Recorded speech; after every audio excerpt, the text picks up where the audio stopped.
The blessings of cloister be upon you. I'm not keeping this on whole dang time. Forget it. But I have now seen the latest Red Dwarf. It finally hit BritBox. So if you have that subscription in the US, yay, you can finally watch it.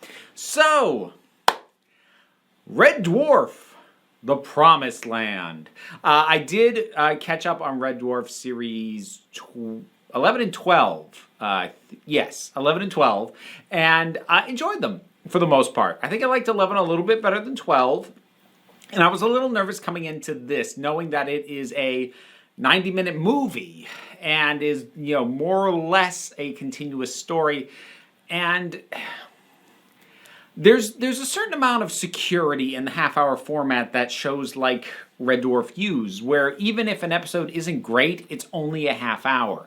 When you go in for something longer, it really needs to work, because if it doesn't work, you're stuck with it for a while. Now, this isn't the first time they've done longer format, because they did Back to Earth. That was the name of it, right? I think so. Whatever that one was. And that was sort of longer format. But I have mixed feelings about that one. This one I do feel is better. Although that might just be I'm more amenable to the premise of this one than I am of the other one. So, getting on that premise, I'm going to have to address why this doesn't bother me, given that it shares a plot with a Doctor Who novel that I went on a lengthy rant on over on the Main Council of Geeks channel. So, I am now on record as really not liking the plot where a space traveler is mistaken for a god by a non-human culture. Usually a more primitive culture. Not really the case here, but there's background there. So that basically is the case here. Now, I hate that plot. I'm sick of it, is more the big thing. I'm not going to say it can never be done well, but I'm very tired of seeing it. It's tropey, and it pretty much always gets used to make the exact same anti-religious points over and over and over and over again. And the plot structure of those stories is pretty much all identical. So this really only ticked off one of those boxes for me, which is that it does have the major plot beats I would expect from this story, which is, Lister is mistaken for God. He has very unsure feelings about them saying that. He kind of wants to tell them, but doesn't want to break their spirits. Eventually they find out, they get disillusioned. It's all the beats you would expect. But there's a couple of key differences. One, honestly, I just have a history with the show and this concept. The idea of Lister being a god to the cats was introduced all the way back in season 1, I think. Season 2 at the latest. Way early days of this thing. And obviously, I watched those episodes when I was quite young, before I had as much of a hatred of this plot. So it kind of gets in on precedent a little bit. But another major thing is that this story is not trying to make a statement about religion.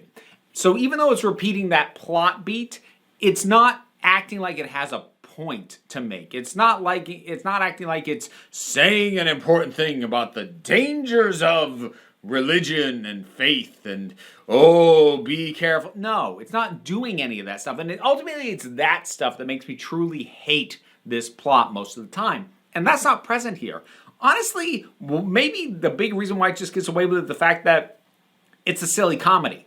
It's a silly sitcom-style comedy. And it's not a drama. Because if it was a drama, it'd be trying to make a serious point, and then I'd probably be ticked at it. But it's not. So I'm not. And so that's that. I kind of felt like I had to address that question. Overall, good stuff.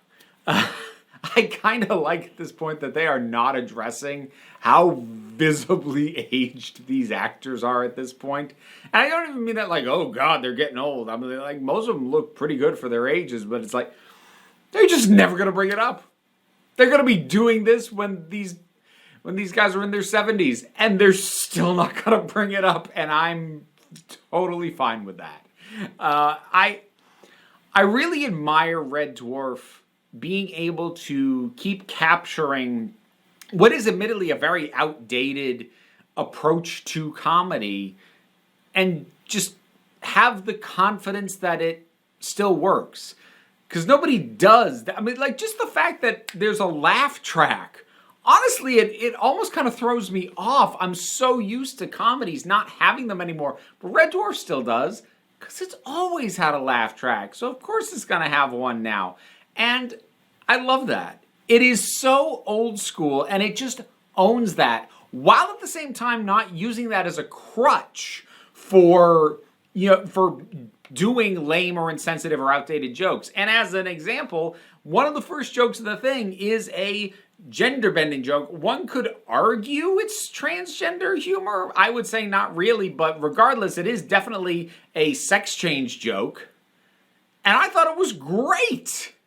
I thought it was terrific. I'll explain this to you because it's not plot relevant, but it kind of makes the point that I mean about, they're not leaning on this as you go, oh, we're retro, so we're going to lean on those retro stereotypes. They're afraid to do that. It's not trying to be retrograde. It's not trying to go back to an early time where it could get away with stuff you can't get away with now. So the way this joke happens early is that you have Kryten trying to suggest how to get Lister out of his funk over the fact that he is the last human being alive.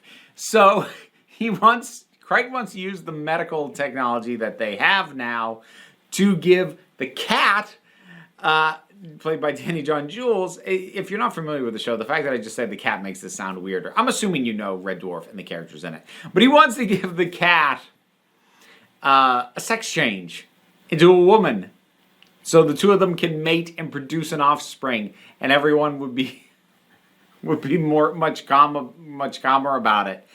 And I love that the way the scene plays out from there as they begin arguing never felt transphobic to me. Because Lister says, I would never be attracted to you because I don't like you. Basically saying, I'm not attracted to you as a person. I don't care what you look like. And that's solid. And then eventually the two of them just arguing about which of them would make the hotter woman. Which, yeah, that's great. I found nothing transphobic about that. So, and I love being able to point to things like this because I can say, look, you can make jokes about this stuff. Just don't make the stupid, lame, surface level, tactless jokes that have been made for the past 20 years. Do something different with it. And they did. And it's rooted in characters. And I loved it. It got it off to a great start. I laughed out loud a lot watching this. Every character gets great stuff. And I think the most of the times I laughed out loud were either from Rimmer or Holly. But everybody gets good stuff. And so plot-wise, what happens is the boys from the Dwarf, a bunch of other stuff happens, but they run into the Arks that left Red Dwarf with the cat people that we learned about way back at the start of the show. And there was kind of a coup and sort of a military takeover of the main ship, and this guy who has rejected the teachings of Cloister, which is the god that they misinterpreted Lister as being in their sacred texts. And he is sort of banishing and stamping down on the faithful. And so the Red Dwarf crew encounters them, and then shenanigans ensue. And that pretty much, that is the plot. Shenanigans ensue. There is all sorts of stuff, with exactly what you'd expect from Red Dwarf. Like, some of these jokes, I'm not going to lie, some of these jokes are dumb. They're really dumb. But they're committed to it. I think that's a big thing about dumb humor for me.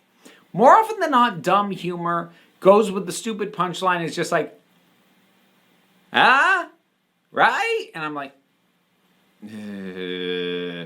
But, so, they find a disc with Holly's old settings, and they go to bring it in, and it's a floppy disk. And I would have to stand up to show you how big this thing is. It's this huge floppy disk. And that's a dumb joke, but they built the prop. They committed to that joke. They built a slot in the wall to put the dang thing in. That's what I mean about committing to it. As opposed to and they have the obvious jokes along the way of like, they load them up and you hear the internet dial up. And like, I don't laugh at that, but it doesn't stop dead to tell you that joke. It does stop dead to tell you the big friggin' disc joke, but again, there's a commitment to that. It's not dumb and lazy, and I think most stupid humor is lazy. Red Dwarf is stupid humor that puts the work in. Dang it! I do really like this show. Red Dwarf, The Promised Land, I enjoyed it. If you like Red Dwarf, I'm going to recommend you watch it. As I said, it's on BritBox, so go forth. And that'll be it for this one. Whatever your thoughts are, drop something down in the comments. Let's talk about it. Usual stuff. Like and subscribe and check out my Patreon. It's what's keeping the lights on right now and all that sorts of stuff. But also, you don't have to. No pressure because we take a relaxed attitude around here. At the end of the day, you are the council and I'm doing the wrong sign-off. Because the sign-off for this one is we take a relaxed attitude around here because it's the break room. And so just come on back next time you need a break. I had a drink. That's my problem.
I had a drink. That's my problem.